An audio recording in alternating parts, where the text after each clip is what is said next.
आज आपण जर्मनमध्ये कुटुंब आणि मित्रांबद्दल कसे बोलायचे ते शिकणार आहोत। माझे कुटुंब मोठे आहे हे जर्मनमध्ये माइन फॅमिली इस्ट ग्रोस असे म्हणतात।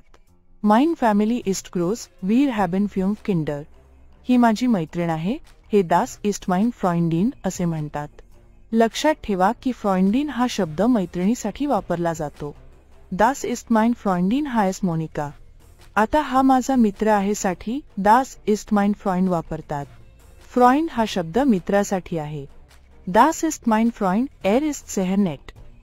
मित्रांसोबतच्या गप्पा आणि फिरायला जाण्याबद्दल बोलायचं झालं तर आम्ही एकत्र फिरायला जातो हे वीर गेहेन झुसामेन स्पॅटझिरेन असे म्हणतात। हे खूप उपयुक्त वाक्य आहे। वीर गेहेन झुसामेन स्पॅटझिरेन इम पार्क। कुटुंबातील सदस्यांबद्दल सांगण्यासाठी माझ्या बहिणीचे नाव अनिता आहे हे माइन श्वेस्टर हाइस्ट अनिता असे म्हणू शकता। माइन श्वेस्टर हाइस्ट अनिता सी इस्ट डॅश याहरे आल्ट। तर मित्रांनो, आज आपण जर्मनमध्ये कुटुंब आणि मित्रांबद्दल बोलण्याचे काही नवीन वाक्य शिकलो। पुढील व्हिडिओमध्ये भेटूया।